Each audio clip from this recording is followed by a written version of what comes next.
ગુજરાતના પૂર્વ મુખ્યમંત્રી અને ઉત્તર પ્રદેશના હાલના રાજ્યપાલ આનંદીબેન પટેલના જે દીકરી અનાર પટેલ છે તેમને ખોડલધામની અંદર એક મહત્વપૂર્ણ જવાબદારી સોંપવામાં આવી છે, પરંતુ હવે ક્યાંક એવું લાગી રહ્યું છે કે અનાર પટેલ છે તે આનંદીબેન પટેલના નકશે કદમ ઉપર ચાલી રહ્યા છે। ક્યાંક સમાજ કારણથી તેઓ રાજકારણમાં આવવાનો અત્યારે ક્યાંક એમનો પ્રયત્ન ચાલુ હોય તેવું લાગી રહ્યું છે। આવી વાત અમે કેમ કરી રહ્યા છીએ તેમની વિગતે ચર્ચા કરીએ, કારણ કે આજે ખોડલધામની અંદર કન્વીનર મીટનું આયોજન કરવામાં આવ્યું હતું અને આ જ કાર્યક્રમમાં જે અનાર પટેલ છે તેમને ખોડલધામ જે સંગઠન છે તેમના અધ્યક્ષ બનાવવામાં આવ્યા છે।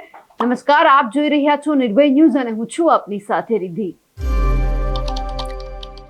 લગભગ વર્ષ 2023ની અંદર જે અનાર પટેલ છે તેમની એન્ટ્રી ખોડલધામમાં થઈ હતી। ટ્રસ્ટી તરીકે તેમની નિમણૂક કરવામાં આવી હતી, પરંતુ આ બધાની વચ્ચે આજે ફરી એક વખત જે અનાર પટેલ છે તેમને ખોડલધામ જે આખું આ સંગઠન છે તેમાં મહત્વપૂર્ણ જવાબદારી સોંપવામાં આવી છે, એટલે કે તેમને અધ્યક્ષ બનાવવામાં આવ્યા છે। આ સમય દરમિયાન એમણે તમામ જે પાટીદાર સમાજના આગેવાનો છે એમને એક સંદેશ આપ્યો છે અને કહ્યું છે કે નરેશ પટેલને આપણે ટેકો આપવાનો છે, એમની ટીકા નથી કરવાની। અવારનવાર આપણે એવું જોયું છે કે જ્યારે પાટીદાર સમાજને ભેગો કરવાનો હોય તો તે એક સમયે ભેગો નથી થતો, કારણ કે હજુ પણ પાટીદાર સમાજની અંદર એટલા બધા વાળા છે કે અલગ અલગ સમાજના અલગ અલગ જે સરનેમ વાળા લોકો છે અલગ અલગ ફરી રહ્યા છે। પાટીદાર ફક્ત પાટીદાર નથી રહેતા, એટલે કે એક ઉદાહરણ પણ એવું આપ્યું છે કે દેડકાને ભેગા કરી શકાય છે પણ પટેલોને ભેગા નથી કરી શકાતા। એટલા માટે આપણે ખોડલધામનું નિર્માણ કર્યું અને હવે ધીમે ધીમે પાટીદાર સમાજ છે તે ભેગો થઈ રહ્યો છે।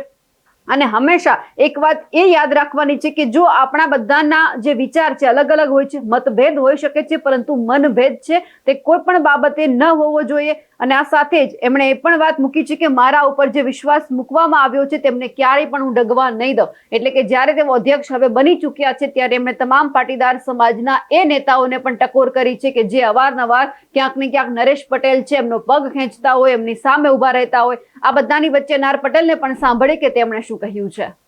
વર્ષ પછી કદાચ આ હોદ્દો અમને મળ્યો, આ હિસ્ટ્રીમાં કોણે અને કેટલા લોકોએ ક્યાં ટેકો આપ્યો છે ભાઈને, એ ટેકા માટે બી આપણા દરેકની અંદર એક ગ્રેટિટ્યુડ બી હોવું જોઈએ। એટલે આપણને ઘણીવાર આ ફ્રસ્ટ્રેશન હોય છે, નાની નાની વ્યક્તિઓને હું મળતી હોઉં ત્યારે ફ્રસ્ટ્રેશન હોય, પણ આપણે ભૂલી અને ફક્ત ને ફક્ત સમાજ માટે એક થઈએ અને સંગઠિત થઈશું ને તો જ ઇતિહાસ રચાશે।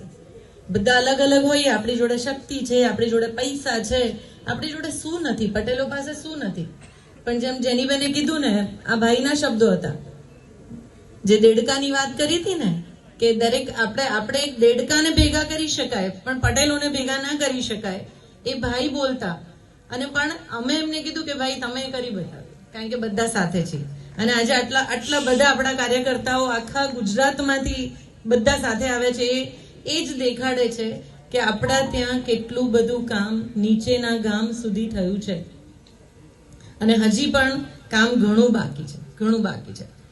એટલે એક વસ્તુ હું કહીશ કે મતભેદ હોઈ શકે, મનભેદ ના હોય। મતભેદ અલાઉડ, ઝઘડો અલાઉડ, બધું અલાઉડ, પણ એક સાથે બેસી અને એને ઉકેલીએ ને એ મનભેદ ના હોવો જોઈએ। અને આપણે તત્વને પકડીએ, આપણું તત્વ શું છે? ભક્તિ। અને એ ભક્તિને પકડીશું ને તો સંગઠન આરામથી બનશે। તો તત્વ જે આપણું છે ને એ છે ભક્તિ, અને શબ્દ નહીં, કાર્ય। અમે જ્યાં સુધી તમારા સુધી નહીં પહોંચીએ ત્યાં સુધી તમને એમ લાગશે કે બેન બી બોલે છે, પણ નીચે સુધી અમારી તાલુકા સુધી અમારી સંગઠન ટીમ એટલી મજબૂત છે કે બધા રેડી છે કે આપણે તાલુકા ગામ સુધી પહોંચશું જો આપણને વ્યવસ્થિત રીતે આપણે એક સિસ્ટમ ઊભી કરીશું તો શબ્દ નહીં, આપણે કાર્યથી કરીએ। અને વ્યક્તિની સમાજ, હું નહીં, સમાજ મોટો છે, આપણે નહીં, કારણ કે આપણે મોટા ક્યારે થઈશું? જ્યારે આપણો સમાજ મોટો થશે। આપણી ઓળખ શેનાથી છે? આપણી જોડે જિલ્લા કન્વીનર આવ્યું કે આપણે અધ્યક્ષ બન્યા કે આપણે ટ્રસ્ટી બન્યા, આગળ શું લખાયું? ખોડલધામ। તો આપણા માટે ખોડલધામ જ મહત્વનું છે। એટલે એ વસ્તુ પકડીને રાખીએ કે આપણી ઓળખાણથી સંસ્થા નથી ઓળખાતી, સંસ્થાની ઓળખાણથી આપણે ઓળખીએ છીએ। અને છેલ્લે એક વાત એ કરીશ, એક સ્ટોરી મને કહેવી છે, કારણ કે આ સ્ટોરી મને મારી મમ્મીએ કીધેલી, એ જ્યારે એજ્યુકેશન મિનિસ્ટર હતા ત્યારે। તો એમણે કીધું કે હું એકવાર એક મ્યુનિસિપલ સ્કૂલમાં ગયા અને રેન્ડમ વિઝિટ હતી, કારણ કે મ્યુનિસિપલ સ્કૂલની ઠેકાણું ના હોય તો એમને એમ થયું કે ભાઈ ચાલો આજે મ્યુનિસિપલ સ્કૂલમાં રેડ પાડીએ। અને એ ત્યાં ગયા અને મ્યુનિસિપલ સ્કૂલમાં જ્યારે ગયા તો રિસેસ હતી અને બધા નાના નાના બચ્ચાઓ રમતા હતા। તો એ બધા ક્લાસરૂમમાં ફરીને જોયું કે ભાઈ કયા ક્લાસરૂમની સ્થિતિ શું છે।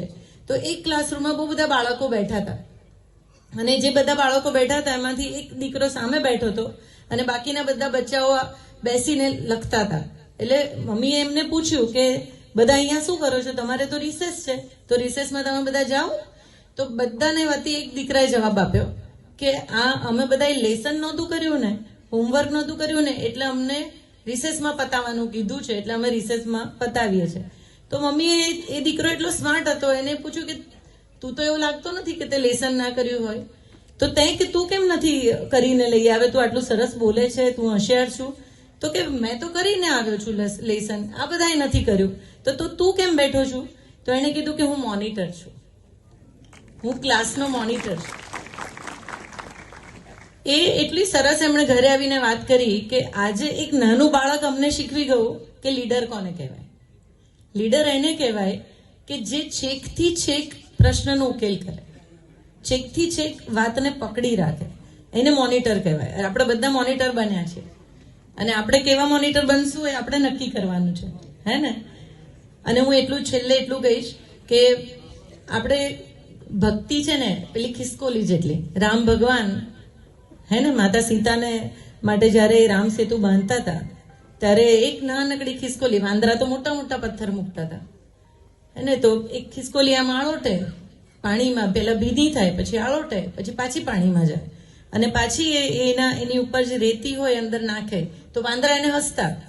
વાંદરા કે તું શું કરી લેવાની છું, તારાથી શું બ્રિજ બનવાનો છે? તો એને કીધું કે તમે મોટા નાખો, મારી તો રામ ભગવાનની ભક્તિ છે કે એ ભક્તિથી હું મારા શરીર પર આટલી નાની પણ રેતી ને રજ આવે છે ને, એ રજ હું અંદર મૂકું છું. મને એવું લાગે કે મેં રામ સેતુને ટેકો આપ્યો છે. તો આપણે એટલું તો કરી શકીએ કે ભાઈને ટેકો આપીએ, ટીકા લાઉડ નહીં. અને એ ટેકો ભાઈ અમે બધા તમારી સાથે છે અને આપણે ખૂબ આગળ વધીએ, નાનામાં નાના આપણા પરિવાર જોડે, જ્યાં વિધવા બહેનો બેઠી છે, જ્યાં તકતા બહેનો બેઠી છે, જે યુવાનોને દિશાની જરૂર છે અને જ્યાં આપણા બુજુર્ગો છે, આપણા એટલા બધા વૃદ્ધાશ્રમો ઊભા થઈ ગયા છે. આપણા સમાજના બુજુર્ગો તો એટલે જ તે વૃદ્ધાશ્રમમાં ના આવવા જોઈએ. એવા બધા સારા કામો કરવા માટે આપણે ભેગા થયા છીએ અને આપણે સાથે મળીને કરીશું. આજે મને અને અમારી ટીમને જે મોકો મળ્યો છે, ભાઈ વતી, ટ્રસ્ટ વતી ભાઈ, હું આપનો ખૂબ ખૂબ આભાર માનું. Thank you. કોશિશ કરી અને એ જ્યારે લાગણીઓ અમારા સુધી આવી ત્યારે અમને એમ લાગ્યું કે ક્યાંક કઈ વસ્તુથી એકબીજાને કનેક્ટ આપણે કરી શકીએ. અને એટલા માટે જવાબદારી, ભાઈએ બી કીધું, આગળ પણ બધાએ કીધું કે જવાબદારીઓ બદલાતી રહેશે. કાલે આપણી જગ્યા પર કોઈ બીજું આવશે અને આપણે ખુશી ખુશી નવા લોકોને આપણે તૈયાર કરશું અને એ જ નવા લોકો આગળ આપણું નવું ભવિષ્ય ઊભું કરશે. તો આ તો સમાજ છે ને, આ કોઈ પાર્ટી નથી, આ સમાજ છે. અને સમાજ જ્યારે હોય ત્યારે હંમેશા તાંતણા જોડાતા હોય. આપણે બધા એક તાંતણાથી બંધાયેલા છે, જે તાંતણો કદાચ જોવા બી નથી, દેખાતો બી નથી, એવા તાંતણાથી બંધાયેલા છે. અને એક એવા સમાજ માટે બંધાયા છે જે આપણો પોતાનો છે, જેણે આપણને જન્મથી કંઈક આપ્યું છે. લિનિયેજ આપણા બાપ દાદાઓથી લઈ અને અત્યાર સુધી હું કદાચ સામે ઊભી છું, પણ મારા કેટલા બધા બાપ દાદાઓ અને કેટલા બધા જન્મો પછી કદાચ મને આ સમાજે કંઈક આપ્યું છે. અને એ સમાજ આપણને બોલ્યા ચાલ્યા વગર રોજ જ આપે છે. એ સમાજ માટે આપણને આજે આ હોદ્દો મળ્યો છે અને એમાં આપવાનું જ છે, એમાં કશું લેવાનું નથી. આજે આપણને એમ લાગે કે હું પ્રમુખ છું ને કન્વીનર છું ને પછી હું સહકન્વીનર છું, એ આપવા માટે જ છે, લેવા માટે નથી. હોદ્દો કદાચ આપણે કોઈનો દુરુપયોગ, એ હોદ્દાનો દુરુપયોગ કરીને આપણે કરી કાઢ્યું હોય કોઈ વાર, સમજ વગર બી અને સમજ સાથે પણ હવે પછી આપણે આ હોદ્દો, જ્યાં આપણને જે હોદ્દો આપણને મળ્યો છે, એ હોદ્દાને આપણે એની રૂએ, એને જે શોભા દે, એનો જે પ્રોટોકોલ હોય, એના જે નિયમો હોય, એ નિયમો પ્રમાણે આપણે હોદ્દાને નિભાવીશું અને તો જ આ સમાજને આપણે કંઈક પાછું આપી શકીશું. એટલે સંગઠન છે ને એક વિચાર છે. ભાઈએ જો આખો ખોડલધામ ટ્રસ્ટ ઊભું કર્યું, તમે વિચારો કે માની ભક્તિ અને એકતાની શક્તિ, આ સૂત્ર બરાબર ને, ભક્તિથી એકતાની શક્તિ. અને ભક્તિ જ્યાં હોય ને ત્યાં હૃદય ચોખ્ખું હોવું જોઈએ, ત્યાં કોઈ સ્વાર્થ ના હોવો જોઈએ. અહીંયા મન ના ચાલવું જોઈએ, હૃદય ચાલવું જોઈએ.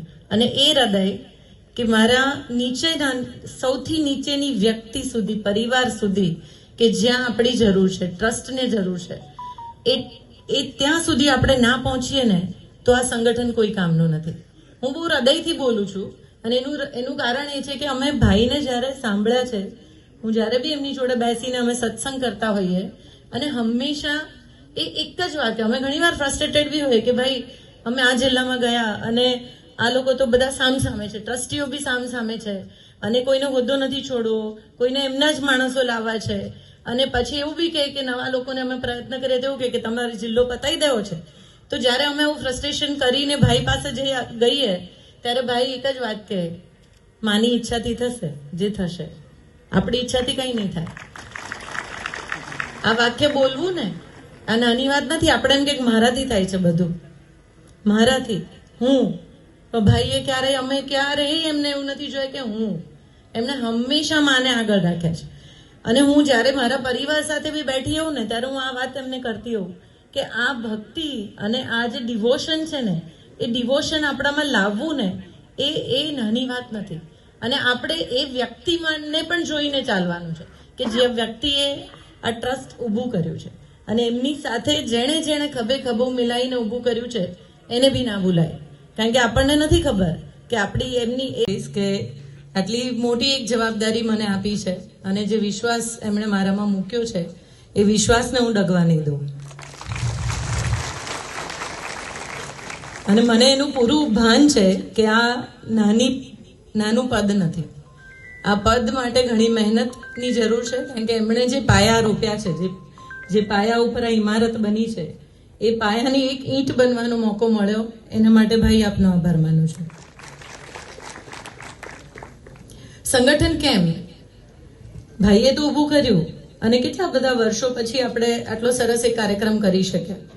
અમે છેલ્લા 8 મહિનાથી અમારી ટીમ, એવું કહીએ તો સંગઠનની અમારી ટીમ, એમાં જેનીબેન ઠુમર, ગોપાલભાઈ રૂપાપરા, હસમુખભાઈ લુણાગરિયા, મનોજ.